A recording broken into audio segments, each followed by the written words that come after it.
Simple lang naman yung wish ko sa'yo. Sabi ko nga, huwag kang magbabago. Stay sweet, caring, and loving daughter.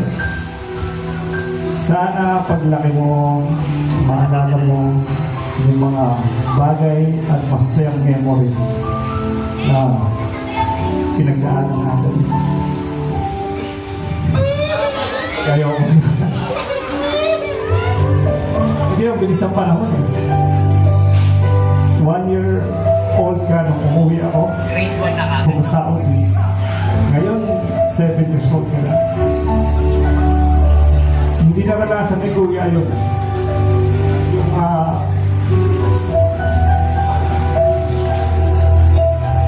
hindi naranasan ni Kuya yung uwi ng pag-aalaga ko as a parent. Kumbaga, ikaw na-experience mo lahat yung araw-araw kitang hinahatid sa school, pinagluluto, pinapakain, inaaway, moko. Diba? Sabi ko nga, riding body kita. Kasi tuwing aalis ako, never na hindi ko siya kasama.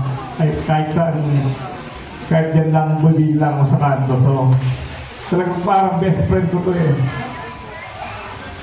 Saka ang sarap lang sa feeling ng magampanan ko yung pagiging ama ko. Yun lang, baby. Wish ko sa'yo sana matupad mo lang ng mga pangarap mo. I love you. Wala pa ka naman na si Daddy!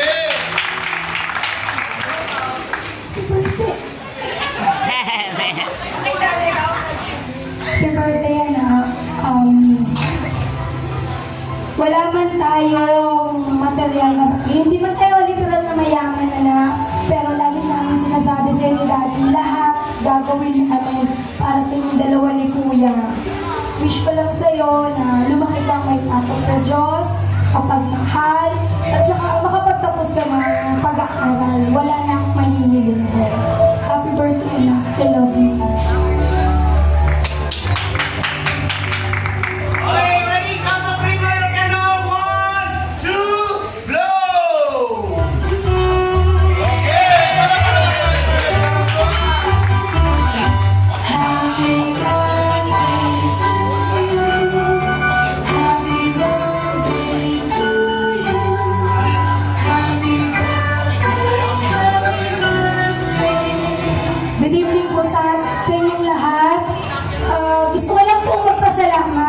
Sa lahat ng dumating, friends, colleagues, workmates, families, relatives, everything in between. Gusto ko sana magpasalamat sa inyo sa binigay niyong time para samahan kami ng asawa ko na i-celebrate yung birthday ng munti namin prinsesa.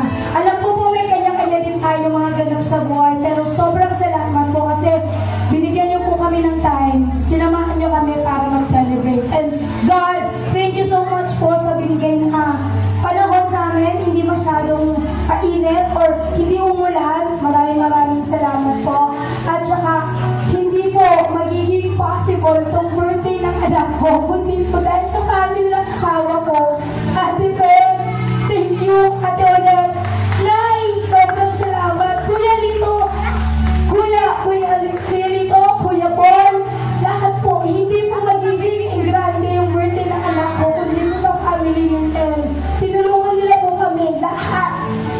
Magmula sa pag-design, pag-aayos sa anak ko, sa catering, sa lahat po.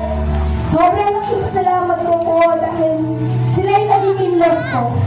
Wala na po talaga ako mahihiling eh. Siguro, mabigyan ako ng isang chance, mamili ng in-laws, sila pa din yung pipiliin ko. Kaya sobrang salamat sa inyo, Ate Ate.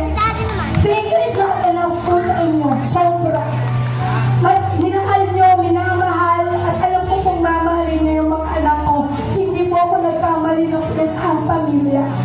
Sobrang salamat po. Hindi ko na po alam kung anong gagawin ko kung hindi nyo po ako tinulungan. Sobrang successful. Masasabi ko po successful.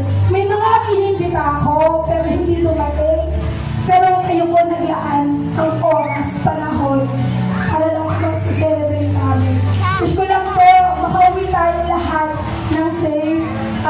See you po sa susunod na auction ng family namin. Daddy. Okay, maraming salamat guys. Yung mga gusto pang kumain, meron pang pagkain, yung mga gusto pang mag-swimming. That's fine. Good night.